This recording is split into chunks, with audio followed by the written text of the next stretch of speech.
Erica and Sharon are sisters who began their grief journey in 2006 when Erica's 10-year-old son Austin drowned. Together, they participated in a grief education program, were so moved by this experience, they studied and became specialists so they could help the brokenhearted find recovery. In 2015, tragedy struck their family once again when Erica's oldest son Donovan was killed in a motorcycle accident. Erica and Sharon are committed to sharing their experiences of love, loss, and healing through this podcast. Now your grief specialists, Sharon and Erica. Hey friends, welcome back. You're listening to Healing Starts with the Heart, where it's all about you, the griever, and your broken heart. My name is Sharon Brubaker, and I am your grief specialist. I'd like to introduce my sister, Erica Honore. Hey friends, thank you so much for coming back for another episode. We're so excited about doing this podcast. We're putting out such great information that we wish we would have had when we were first new to grief. I think that it's so important for us to take this role and try to be as helpful as possible and to hopefully get you moving towards your journey on healing faster, sooner rather than later. Yeah. I think that one thing that we are really trying to get across is that there are so many aspects to grieving. Right. There's so many little idiosyncrasies and little areas that people didn't think of. One, when they're going through the grieving experience. Two, when they're experiencing them themselves, or when they're trying to help someone. Right. Oh my gosh, I didn't even realize this was going to be a thing. That, oh, I'm grieving this part of it. And so we're trying to tap into all of those little areas so that we can help you guys to see, yeah, it's okay. It's okay that this is part of it and that that's where you're at. Well, I think the other thing too is it's what we've experienced so many times is people don't equate what they're going through as grief. Yeah. So they say, oh my gosh, that's grief. Because when you say the word grief, people just think death. Exactly. But there's so much more. Yeah, so much more. But we have an amazing show for you today. And if you're listening to it, this is a huge probability that your heart may be broken. But we're here for you with some answers. We want to honor someone very, very special. My nephew, Donovan Blake Patin. He did have a good name. I did get on that one.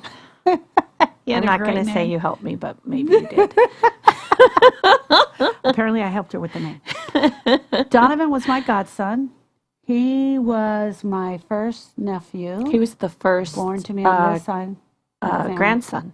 He was the first grandson. He was born in 1994. July 19th, 1994. So his birthday's actually coming up. His birthday is coming up. It's going to be on Friday.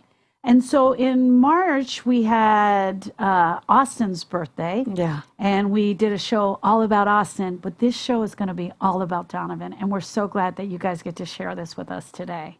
So Erica got pregnant with Donovan, gave birth to Donovan, and then quickly you guys moved to Vegas because Lewis was working, right? Right, yeah. Lewis was in construction and on the electrical side, and there was a slowdown here. So Vegas started booming with all those new hotels, so we moved to Vegas, and that's where Donovan, we spent his first year. Yeah, you spent his first year there. But even him coming into the world was kind of crazy because you had a crazy nurse.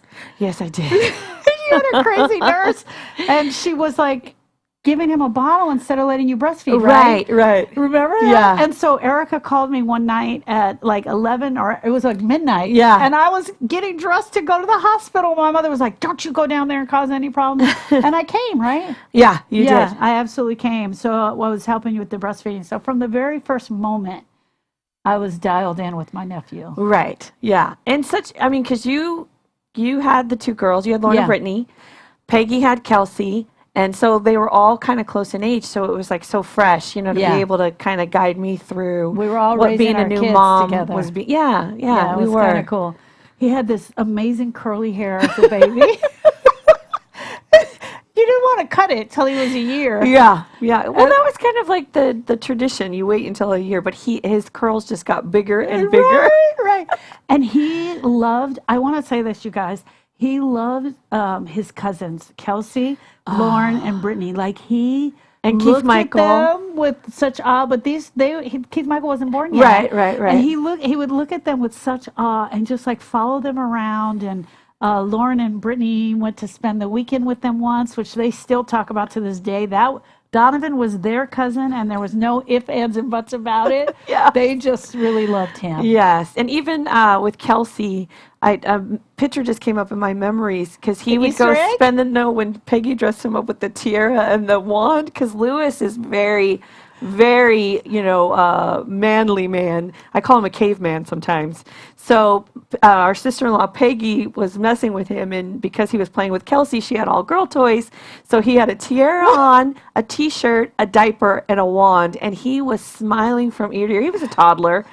And it's just the cutest picture, but she did it to mess with Lewis, and then she posted that after he passed. But it's one of the cutest pictures that I like to keep. He used to tell the girls, the three of them, well, when I was a girl. Yeah. Because his introductory into playing, he was always a girl. Sorry, Dono. He quickly rectified that. He did. He turned into a boy by the time he went to school. Oh, yeah. He was totally a normal, inquisitive little boy, doing all the things little boyish. It happens, I think, when you have multiple children, that one child tends to take on the personality of one of the parents. So Donovan definitely had my personality. He was sensitive. He was always wanting to help. He was always in the mix. There's one story when he was in elementary school, I want to say 3rd grade, and every day I fought with him. He'd lose jackets, sweatshirts, lunch pail. I mean, every day. And you label everything, and then you go to the lost and found, and he'd never find it. And I was so frustrated with him because it's not cost effective to replace those so frequently. And when I went to his parent teacher conference, the teacher said to me, he is one of the most helpful children we have. Every day after lunch and recess, he picks up all the lost jackets and lunch bags and returns it to their owner. But he would come home without his every single day. He was probably giving it away. Oh, my God. But he definitely picked up his dad's work ethic. Oh, yeah. His dad, Louis, your husband, my husband Tony, and our brother Keith. Yes. They are hard workers. And our dad. They're all workers. hard workers, and they've all raised their boys to be hard workers, jump in where needed. Yes. And Donovan definitely got that. And I remember one day I shared with him, I said, buddy, I told your dad what a hard worker you are, and he was really proud to hear it, because there was never a question when I asked him to do something. Well, because you worked together. So you have to tell about how he worked with you. Yeah. So I had, for 25 years, I was an event planner and did weddings. And Donovan was my franc. He was my assistant on all the weddings. And I'm telling you guys, I would send this dude up in trees. I'd be like, hey, you got to get up there and hang those lights up there. It didn't matter what I asked him to do. He would get that job done, and then he would just come right back to me and say, what's the next thing we got to do? Load the car, unload the car, be at the wedding. The thing that was so funny, I actually have photos of him still in his work clothes on the dance floor at the wedding, because the women love to dance with him. Yeah. I know every mom thinks that their children are gorgeous, but Donovan was gorgeous. Yeah, he was. He was absolutely gorgeous. I mean, sometimes I see women stop in their tracks. Checkout ladies at the grocery store, I'd see them like checking him out, you know, and I was like, okay, something is weird here. That's creepy. I had one of my most favorite memories when we moved to Texas. Donovan was in the Army National Guard, and he was so proud of his position to serve our country. And at the high school, the local high school where I substitute, they do a huge Veterans Day thing to honor the veterans. And I told him about it. And he says, oh, do I get to come in my uniform? Because he loved to wear his uniform. He was so proud. And I said, of course. Well, the uproar and the Twitter frenzy from the high school girls, not just the high school girls, the teachers. It was very uncomfortable for me as a mom. And I mean, they were just they called the high school boys called him Soldier Boy because all the girls were talking about him and everyone was wanting to know who he was. And at the end of, they honored each branch of the military separately, and then at the end they have everyone. It's just a beautiful day. And Donovan went up into the stands, and I thought he was going to go, because we have little cousins there. He has Natalie and Jenna, and they all of their girlfriends. I mean, he was like, I guess, in sync, or the Jonas Brothers. You know what I mean? They just got so excited. But instead of going to the girls, he went to Jordan, His little brother. and he picked Jordan up and gave him the biggest hug.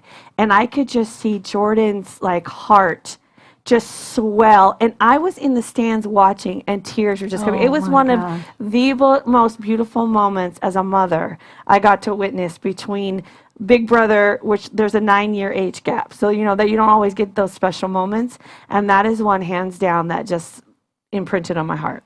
I have a really touching story as well. Even though you're bringing tears to my eyes just hearing that one. I was director of catering for a restaurant, and we were having a huge Easter celebration, and I needed extra staff members. So I reached out to Donovan because he always worked for me, and I said, hey, buddy, can you help me out with this? And so he came with his normal charm that he had, and basically he was a busser. You just had to pick up dishes, clear the tables, just keep it going so we can keep this Easter lunch going. And at one of the tables, one of the women gave him a $5 tip. He came over to me and he called me Patin, which is godfather in French, and he's like, Patin, this lady gave me a tip. Can I keep it? I was like, absolutely, you can keep it. Well, that got in his head that he should be getting tips. He schmoozed the women. They were pulling out money for the rest of the day. The restaurant manager came up to me. She's like, Sharon, that little boy is really a charmer. She's like, all the women are giving him tips. Like, he was just, ma'am, can I take that for you? And he worked those tables for the rest of the day, and he ended up with all this money. One of his biggest selling points, I put him into the police explorers, and then they changed it later to police cadet program. But they enforced, you have to say yes, ma'am, no, ma'am. So that stuff, he used that because that's not the norm here in California, but it's the norm in Texas. So that was one of his ways that he would charm, because people would go, oh my gosh, he's so respectful. He's so polite. And they just fall over for that. Oh my gosh. I don't know. Do you think he knew the power he had with the women? I don't think he did. I used to tell him all the time. And hopefully, if you've gone to our website or you've, followed us on our social media, you've seen pictures of him. But he was very, very handsome. Right. And I used to tell him, I said, Donovan, you're like, actor good looking. Like you could pursue acting, which I would have much rather than the military, because I was so scared of, him being deployed somewhere. And he just never, I don't think he ever realized how handsome he really was. Donovan, we're a huge family. Yeah. We're a huge family, and we love to party and enjoy each other. Yes. Typically, if someone meets us, they want to become a member of our family. They want to get in our family right away. And one of the ways they wanted in was through Donovan, for sure. Yeah. But we do a lot of partying and hanging out and just dancing. That little dude would always go to all the older women that were just sitting around and bring them onto the dance floor. He had this knack for making you feel special about yourself. And the women would just love it. And I know I share this story quite often, but you have to see, sometimes the joy that he would bring to an older woman that was just sitting at the table by bringing her out to the dance floor was just so cool. He loved being the center of attention at those. Loved getting attention. When everyone got around. Oh, my gosh, and would watch him dance. He was in his prime in those moments. Yeah. So we truly, truly miss Donovan, but we wanted to have this moment with him and share with him. So July 2nd was the 5th anniversary of his death. The 4th anniversary of his death. He would be 25 next week. Yeah. It's bittersweet because, we love them, the memories, we talk about them all the time, but it's the the loss of hopes, dreams, and expectations that we talk about all the time. I am always, what would he be doing now at this age of 25? Right. Would he be in a serious relationship? Right. Would he be considering, marriage? Yeah. That kind of stuff. Oh, yeah, definitely. All the things we wanted to be better, different, or more.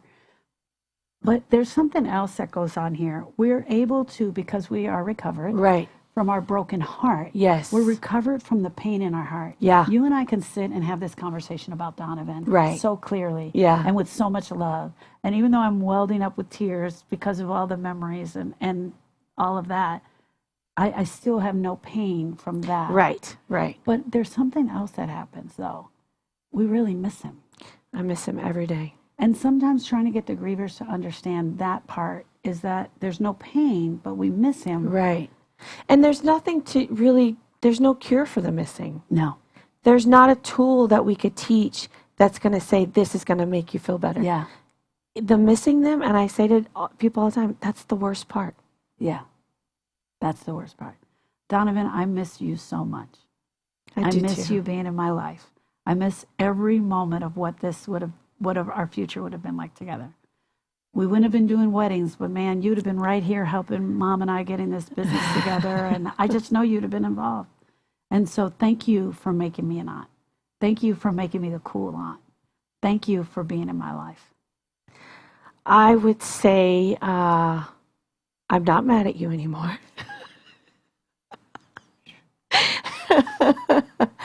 I do miss you every single day. We were not just mother and child, we were friends. And I miss the sound of your voice. I miss, Donovan was the president of the Pretty Committee. We didn't even talk about the Pretty Committee. He could have been a blonde, let's just put it that way. He had so many stories of where he wasn't the brightest bulb in the box, and we laugh about those things. I miss those moments. I miss you just being silly, and I wish you were here every day. Yeah. Where can our friends find us? They can find us at sisters@healingstartswiththeheart.com for email. They can find other episodes of our podcast on iTunes, Spotify, and SoundCloud. And they can find us on our amazing website, which is at healingstartswiththeheart.com. And if you want to see how handsome Donovan was, we have pictures of him up there. Absolutely. Absolutely. You got to go check it out. Friends, if any of this resonated with you today, Eric and I would like to offer you a free mini session. What does that mean? That means that we can jump on the phone together. We can jump on a internet conference call where we can actually see each other. We can answer questions for you by email. You can reach out to us there at sisters@healingstartswiththeheart.com. We are amazing listeners. We have been on this journey of grief and pain. Let our experience be your help and your guide. Thank you so much for joining us for Donovan's show. Happy birthday, Dono. Happy birthday, nephew.